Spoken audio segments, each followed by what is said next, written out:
اللهم صل على محمد وعلى آل محمد كما صليت على إبراهيم وعلى آل إبراهيم إنك حميد مجيد اللهم بارك على محمد وعلى آل محمد كما باركت على إبراهيم وعلى آل إبراهيم إنك حميد مجيد۔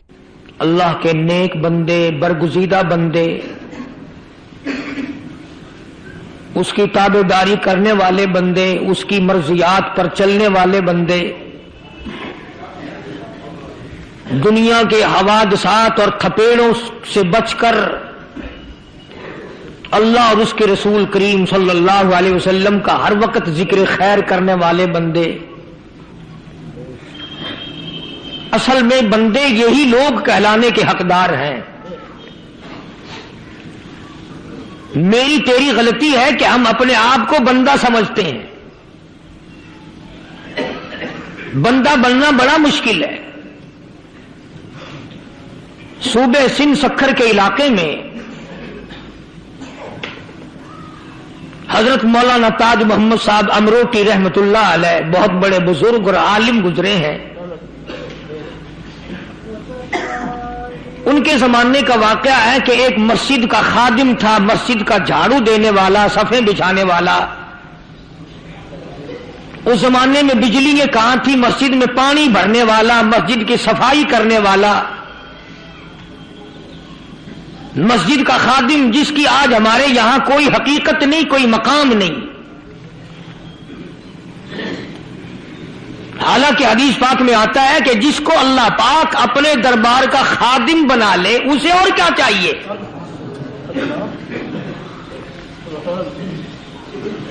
صدر کے ایوان صدر کے جھاڑو دینے والے کو فخر ہے میں ایوان صدر کا خادم ہوں۔ گورنر ہاؤس کے جھاڑو دینے والے کو فخر ہے میں گورنر ہاؤس کا خادم ہوں۔ کمشنر کے خادم کو فخر ہے میں کمشنر کا خادم ہوں۔ اور یہاں کوئی فخر نہیں کہ میں اس حکم الحاکمین کے دربار کا ایلچی ہوں۔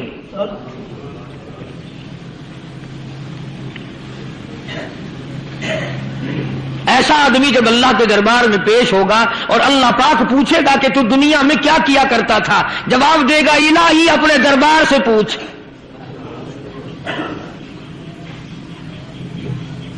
تو مسجد کا خادم تھا، نیک آدمی تھا، لوگوں کو اس کی حقیقت کا پتہ نہ تھا۔ اللہ والوں کی ایک یہ علامت بھی ہے، ایک یہ نشانی بھی ہے کہ وہ اپنے آپ کو چھپاتے ہیں، وہ لوگوں سے اپنے آپ کو مخفی رکھنا چاہتے ہیں۔ چنانچہ مسجد میں ایک خادم تھا، سکھر کے علاقے میں ایک مسافر آیا تو خادم نے اس کو روٹی بھی کھلائی، پانی بھی پلایا، خدمت بھی کی، اور عشاء کی نماز کے بعد اس مسافر کو کہنے لگا کہ میں تجھے مسجد میں نہیں رہنے دوں گا۔ اب وہ مسافر بڑا حیران کہ یار نیک آدمی معلوم ہوتا ہے، مجھے کھانا کھلایا، میری خدمت کی، اب یہ مجھے مسجد سے کیوں نکالتا ہے؟ اس نے کہا صاحب مسجد میں کسی کو سونے کی اجازت نہیں، میں مسجد میں نہیں رہنے دیتا کسی کو بھی۔ تو مسافر کہتا ہے کہ اس کے کہنے سے میں نکل تو گیا، دل میں میرے یہ کہ کوئی خاص بات ہے، ورنہ یہ آدمی نہ تو نفرت کرنے والا، نہ تکبر کرنے والا، نہ فخر کرنے والا ہے کوئی بات۔ پہلے زمانے میں لوگ سوچا کرتے تھے، اب تو 1 منٹ میں کفر کا فتویٰ لگا دیتے ہیں۔ اب اگر آج کوئی اس نیت سے کہہ دے مسافر کو کہ بھئی یہاں چوری ہو جاتی ہے، لاؤڈ اسپیکر چوری ہو جاتے ہیں، گھنٹے چوری ہو جاتے ہیں، لہذا مسجد میں نہ سو، اور کوئی مسیحت ہے تو پھر تھانہ ہویا کہ مسافر اس وقت تو نکل گیا اور دور جا کر کے عشاء کی نماز کے بعد پھر واپس آ گیا۔ تو مسجد کے خادم نے سارے دروازے بند کر لیے اور دروازہ بند سارے بند کر کے رات کو اللہ اللہ کرنے بیٹھ گیا، مسافر کہتا جب وہ کہتا تھا اللہ ہو کہتا اتنی روشنی مسجد میں ہوتی تھی کہ مجھے کڑی اور شتیر نظر آتے تھے.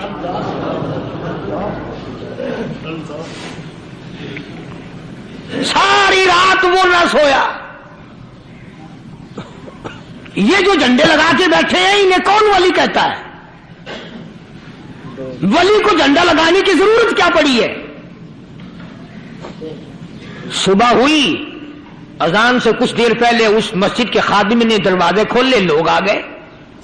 اب اس مسافر نے تو حال دیکھ لیا تھا.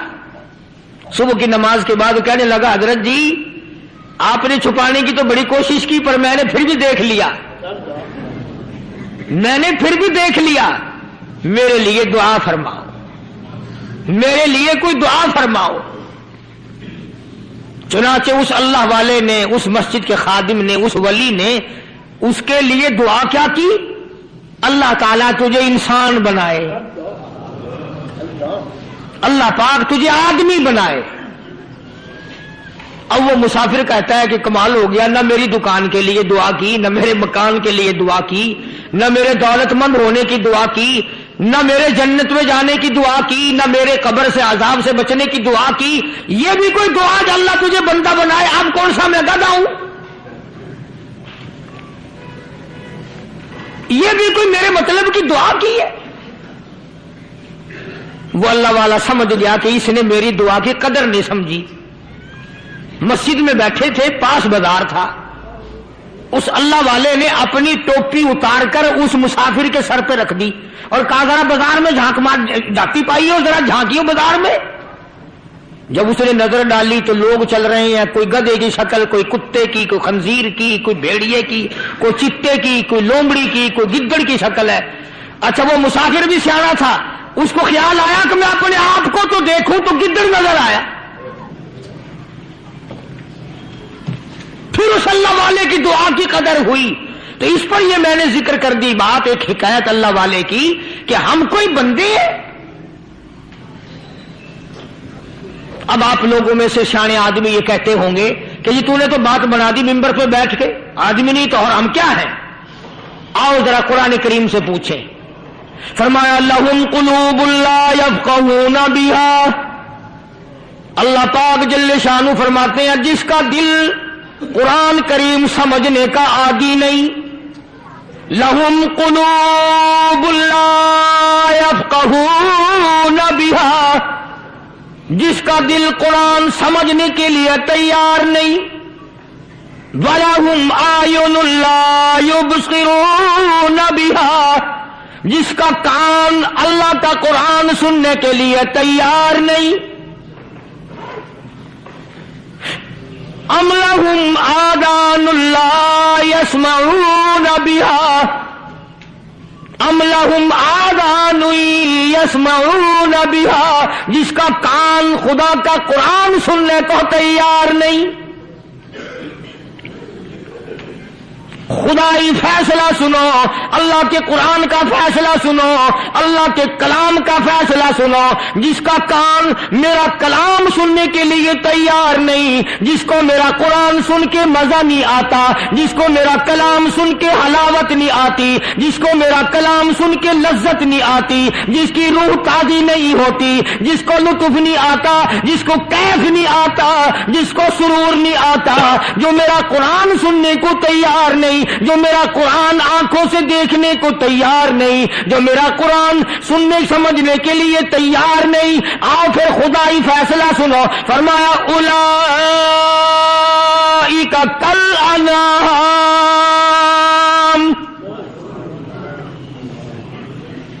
میرا فیصلہ نہیں، کسی پارٹی کا فیصلہ نہیں، کسی فرقے کا نہیں، کسی طبقے کا نہیں، کسی جماعت کا نہیں. فرمایا اولئک الانعام. پیدا کرنے والا مالک و خالق کہتا ہے مجھے اپنی کبریائی کی قسم یہ سارے جانور ہیں.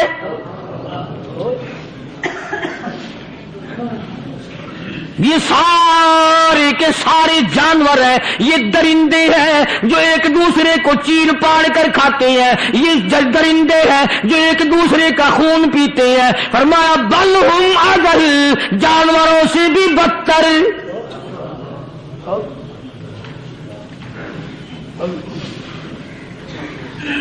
جس کے دل میں قرآن سن کر ترس نہیں، جس دل میں رحم نہیں، اپنے سے کمزور دیکھ کر جس کے دل میں شفقت نہیں، مہربانی کا مادہ نہیں، فرمایا وہ کوئی بندہ ہے، وہ تو جانور ہے۔ اور خدا غضب میں آ گیا، فرمایا بل ہم اضل، اس سے بھی بدتر۔ اللہ والے جو ہیں وہ ان خصلتوں کو دور کراتے ہیں، اور وہ آدمی کے مزاج اور دل میں سے ایسی چیزیں نکالتے ہیں جو اس کی بربادی کا ذریعہ بنتا ہے۔ دل کی بیماریوں کا کسی کو فکر نہیں، بخار ہو جائے آپ چڑھ جائے آپ کو پتہ چل جاتا ہے، نزلہ ہو جائے آپ کو پتہ چل جاتا ہے، کھانسی ہو جائے پتہ چل جاتا ہے، دل کی بیماریوں کا کیا پتہ چلے؟ صحابہ اکرام رضوان اللہ تعالی علیہم اجمعین کی جماعت کے اللہ پاک کے محبوب حضرت محمد الرسول اللہ صلی اللہ تعالی علیہ وسلم نے دلوں کی صفائی کی۔ پہلے لوگ جھونپڑیوں میں کچے کوٹھوں میں رہتے تھے، نہ اتنی صفائی تھی نہ اتنی ترقی تھی۔ آج برتنوں کی صفائی دیکھو، کپڑوں کی صفائی دیکھو، مکان کی صفائی دیکھو، رات دن بس اسی دھندے میں لگے ہوئے، سارا دن برتن دھونے سے فرصت نہیں، سارا دن کپڑوں کے بناؤ اور سنوار میں فرصت نہیں۔ تو اللہ والے ایسے موقع پر بڑی عجیب بات کہتے ہیں، وہی مجذوب ہے، مجذوب علی رحمت کہتے ہیں بظاہر تو ہر شے میں بے حد صفائی، بظاہر تو ہر شے میں بے حد صفائی، مگر دل میں ہے گندگی انتہائی۔ بظاہر تو ہر شے میں چہرے کی صفائی، بدن کی صفائی، نہ جانے کتنی قسم کا صابن ہے، نہ جانے کتنی قسم کے پاؤڈر ہے، نہ جانے کتنی قسم کے شیمپو ہے، نہ جانے کتنے قسم کے کپڑے ہیں، کیا چال ڈھال ہے، کیا نئے نئے ڈیزائن ہے۔ مجذوب کہتا سب کچھ دیکھ لیا، بظاہر تو ہر شے میں بے حد صفائی، مگر دل میں ہے گندگی انتہائی۔ جس یار کی بیٹھک میں بیٹھ کے کھانا کھایا، جس رشتہ دار کی بیٹھک میں بیٹھ کے کھانا کھایا، اسی کی بہن کو دیکھ کر آبرو پہ ڈاکہ ڈالنے کا پروگرام ہے۔ جس دوست کے گھر میں بیٹھ کے کھانا کھایا، اسی دوست کی بیوی کی عزت لوٹنے کا پروگرام ہے۔ پرانے زمانے میں اب بھی دلی جیسے شہر میں اگر دعوت کی جاتی ہے تو وہاں ایک تشتری میں نمک آتا ہے سب سے پہلے۔ عرب میں بھی دستور تھا پرانے زمانے میں، اگر کوئی دعوت کرتا، کوئی تقریب کرتا، سب سے پہلے نمک آتا تھا۔ ایک ایک انگلی ہر شخص نمک چاٹتا تھا۔ کیا مطلب؟ جس نے نمک چاٹ لیا اب وہ نمک حرامی نہیں بنے گا۔ اس گھر میں چوری کرنا، اس گھر کی آبرو کا غلط تصور لانا، اس گھر کے مال میں خیانت کرنا وہ حرام سمجھتا تھا جس گھر کا میں نے نمک چکھ لیا۔ اور مسلمانوں کی بات نہیں، ہندوؤں کی بھی یہ باتیں تھی۔ مولانا محمد علی صاحب جلندری سب قید رحمت اللہ علیہ فرمایا کرتے تھے کہ ایک سکھ تھا بہت بڑا ڈاکو، مسلمان اور ہندو مل کر اس کو ساتھ ملا کر کے لے گئے کہ یہاں اس گاؤں میں اس پنڈ میں ڈاکہ ڈالیں۔ سفر کر کے گئے، تکلیف اٹھا کے گئے۔ اس سکھ ڈاکو نے پوچھ لیا کہ یہ کون سا گاؤں ہے کہ یہ فلانا ہے۔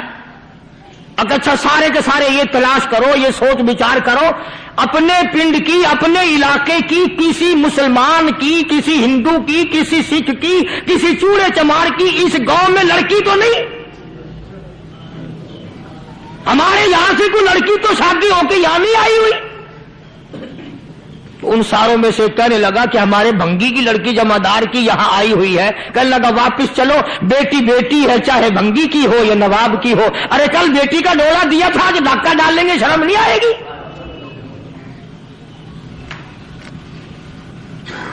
آج وہ تصور کہاں چلے گئے؟ اور ہم سب روتے پھرتے ہیں سکون نہیں، سکون نہیں، اطمینان نہیں۔ ارے اطمینان آئے گا کیسے؟ ہمارے دل بے ایمان ہے، نیتیں خراب ہے، آئے گا کہاں سے؟ صحابہ کرام رضوان اللہ تعالی علیہ مجمعین کی جماعت نے اس قدر اس بات پہ محنت کی اور کوشش کی کہ غلط لقمہ بھی پیٹ کے اندر نہ چلا جائے۔ چنانچہ میں علی اعلان کہتا ہوں 1,29,000 صحابہ کرام کالی کملی والے کے دیوانے اور پروانے، حضور کے یار جانثار، حضور کے ساتھ فاقہ کھانے والے، فاقوں مرنے والے، پتھر کھانے والے، اپنے بچوں کے ٹکڑے ہوتے ہوئے دیکھ کر لا الہ الا اللہ محمد الرسول اللہ کی صدا بلند کرنے والے صحابہ کرام کا یہ حال تھا۔ پیدل سفر کر کے جاتے تھے یہودی عیسائی، شام نکل گئے، فلسطین نکل گئے، ہندوستان آ گئے، 2 سال لگ جاتے تھے، اپنی جوان بیٹیوں کو مسلمانوں کے گھروں میں چھوڑ کے آ جاتے تھے۔ کبھی نگاہ نبوت نے جن کو رنگ دیا تھا، کبھی کسی صحابی پہ ذرہ برابر الزام نہیں لگا۔ ان یہودیوں کا، ان عیسائیوں کا یہ عقیدہ تھا کہ محمد صلی اللہ علیہ وسلم کے جو غلام ہیں ان کی نگاہ بھی پاک ہے، ان کے دل بھی پاک ہیں، ان کے ارادے بھی پاک ہیں، ان کے ہاتھ بھی پاک ہیں۔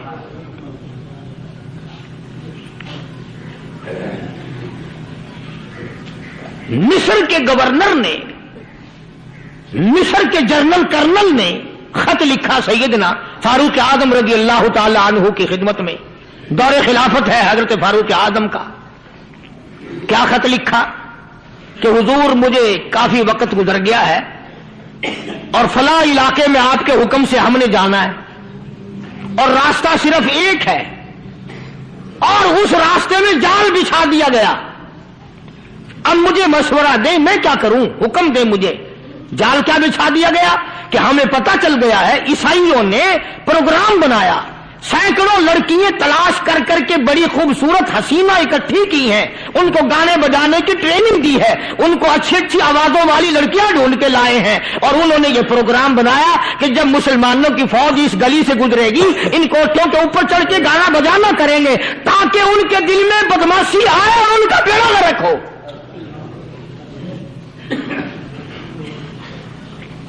کبھی کافر کا یہ عقیدہ تھا کہ مسلمان کا دل بگڑا تو یہ گیا، اس کی نیت میں خرابی آئی اور یہ تباہ ہوا۔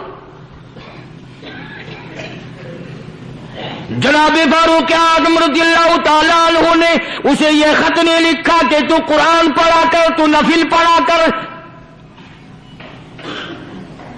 امیر المومنین خلیفۃ المسلمین سیدنا فاروق اعظم رضی اللہ تعالیٰ عنہ نے اپنے جنرل کرنل کو خط لکھا کہ اس میں لمبی چوڑی فکر کی کوئی بات نہیں، اس میں کوئی پریشانی والی بات نہیں، کوئی سوچ و بچار والی بات نہیں، سارے تیری فوج میں تیری کمان میں مسلمان ہیں، سب کو اکٹھا کر لے، ساروں کو اکٹھا کر کے قرآن کریم کے سورت نور کی 2 آیتیں سنا دے۔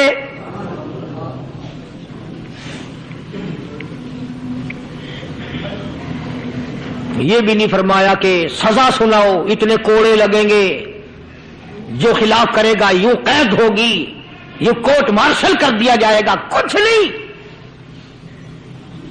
جناب فاروق اعظم رضی اللہ تعالیٰ عنہ کی رائے دیکھو، ان کے خیال میں قرآن کریم میں اتنی بڑی طاقت ہے، اتنی بڑی عظمت ہے، اتنی بڑی کرامت ہے، کلام الہی میں اتنا بڑا شرف ہے۔ اعلان کر دیا، فرمایا اپنے کرنل کو ساری فوج کو، لشکر کو اکٹھا کر کے قرآن کریم کی فلاں فلاں آیت سنا دے۔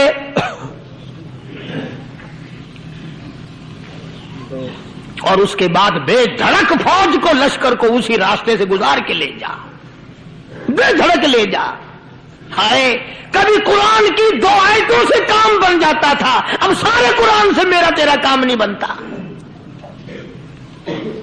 قصور قرآن کا نہیں ہے، یہ میرا تیرا ہے۔ یہ تو اتنی وفادار کلام ہے، اتنی پاک کلام ہے، خدا کی قسم ہزاروں رجسٹروں کے گتے، ہزاروں چائے کے ڈبے، ہزاروں مٹھائی کے ڈبے، لاکھوں کروڑوں دوائیوں کے ڈبے گندے نالوں پہ، کوڑیوں پہ، روڑیوں پہ پڑے ہیں، اور جس گتے نے قرآن کے ساتھ یاری لگا لی، خدا کی قسم کوئی آدمی بغیر وضو اس گتے کو بھی ہاتھ نہیں لگا سکتا۔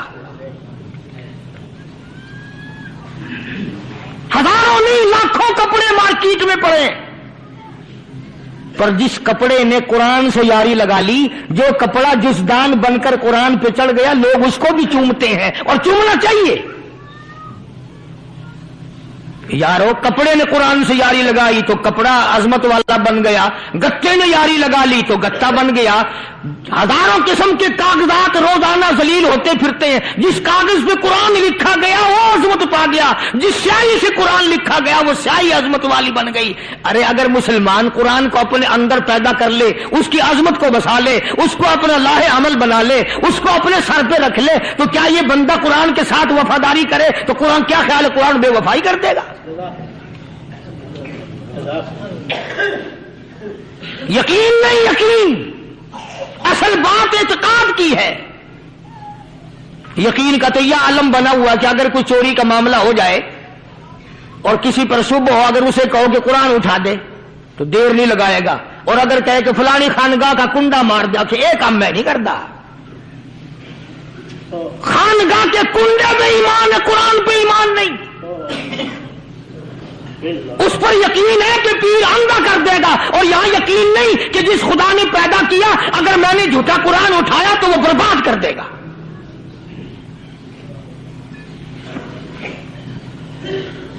عجیب عجیب لوگ ہیں۔ چنانچہ مصر کے کرنل نے، مصر کے جنرل نے ساری فوج کو اکٹھا کر لیا۔ اس نے بھی یہ بات تو نہیں کہی کہ فاروق اعظم کو دوبارہ خط لکھتا کہ حضرت یہ تو 2 آیتیں آپ نے لکھی، یہ تو سارا قرآن روز پڑھتے ہیں، پر بنے گا کیا؟ جیسے فاروق اعظم کا یقین تھا، فاروق اعظم کی فوج کے کرنل کا بھی یقین ہے، فاروق اعظم کے فوج کے جنرل کا بھی یقین ہے۔ اس نے ساری فوج کو اکٹھا کیا، لشکر کو جمع کیا، اور اس کے بعد کہنے لگا قل للمؤمنین یغضوا من ابصارکم ویحفظوا فروجہم ذالک ازکی لہم ان اللہ خبیر بما یصنعون۔ او لوگو، خدا تمہیں کہتا ہے اپنی آنکھوں کی حفاظت کرو، اگر تمہاری نظریں غلط جگہ پڑی اپنی عزت کی حفاظت کرو، اپنی آبرو کی حفاظت کرو۔ اگر غلط نظریں پڑی، غلط استعمال ہوئی، ان اللہ خبیر بما یصنعون،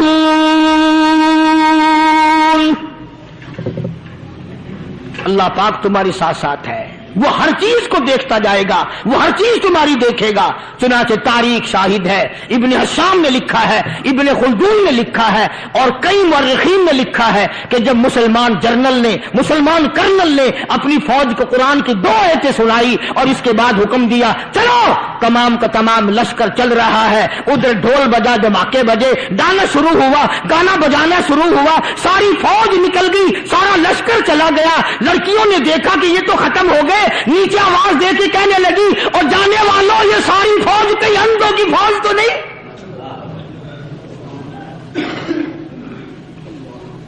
یہ حسن کا نظارہ اور یہ ڈانس اور یہ آواز، ہم ناچ ناچ کے تھک گئی، کوئی سر نہیں اٹھاتا۔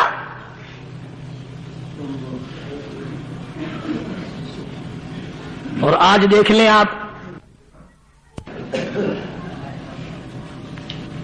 ہر گھر کے اوپر وہ لگا ہوا ہے ایریل، لعنت کا ایریل لگا ہوا ہے، لعنت کا ایریل۔ حاجیوں تم کیا کہتے ہو کہ ہمارے گھر کا اس میں کیا بگڑے گا؟ خدا کی قسم وہ بگڑتا ہے، وہ دیمک لگتی ہے، وہ تباہی پھرتی ہے، تمہیں پتہ بھی نہیں چلتا۔ تم نے کیا سوچ رکھا ہے؟ مسلمان کرنل کے حکم پہ ساری فوج نکل گئی، ناچنے والی گانے والی لڑکیاں عیسائیوں کی حیران ہیں، کیا ہوا؟ لاکھوں کی تعداد میں فوج گزر گئی، کوئی نگاہ اٹھا کے نہیں دیکھتا. ایک مسلمان سپاہی گزرتا گزرتا نیچی نظریں کیے کہنے لگا سر کیسے اٹھائے، نگاہ کیسے کوئی اٹھائے گا؟ یہ سارے کے سارے اللہ کا قرآن سن کر آئے ہیں.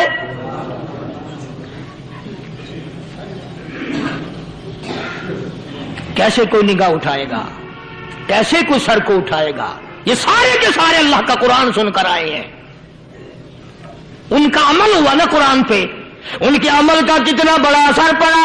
مورخین نے لکھا، ابن حشام لکھتا ہے عیسائی لڑکیوں نے چھلانگے لگا دی، کوٹھی سے نیچے آ گئی، کہنے لگی عام مسلمانوں وہ قرآن ہمیں بھی سنا کے جاؤ جس میں اتنی اسپرٹ ہے، اتنی طاقت ہے، جو حسن کے نظارے سے روک دے، جو گانے بجانے سے روک دے. یہ تو آدمی کے دل کا سکون ہے. نہ گانا سنتے ہو، نہ حسن کا نظارہ کرتے ہو، جاتے والے یوں نہ جاؤ، ہمیں بھی وہ قرآن سنا کے جاؤ.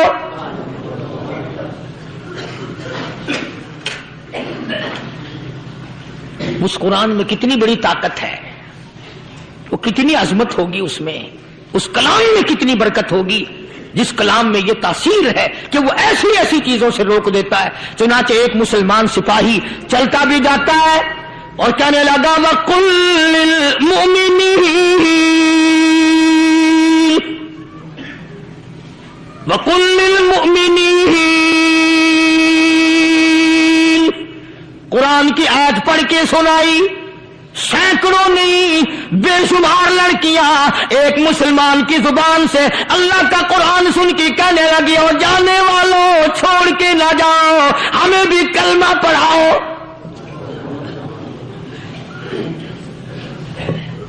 جتنی بھی وہ ناچنے گانے والی تھی تمام کے تمام کلمہ پڑھ کر مسلمان بن گئی.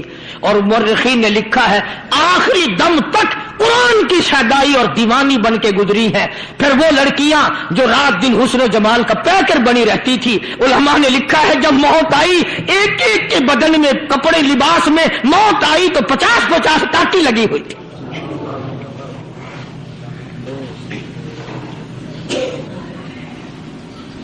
بظاہر تو آج بھی بڑی جھاڑا پنجی ہے، بڑی صفائی ہے، بڑی دوڑ دھوپ ہے. اسی کو مجذوب الاعلام کہتا بظاہر تو ہر شے میں بے حد صفائی، مگر دل میں ہے گندگی انتہائی، کبھی اس کے دھوکے میں آنا نہ بھائی، یہ سب ہے رعائی، بس ہے رعائی. یہ تو چیز ہی کچھ نہیں. بڑے بڑے دھندے ہمیں پلٹتے دیکھے، بڑے بڑے نظام بگڑتے دیکھے.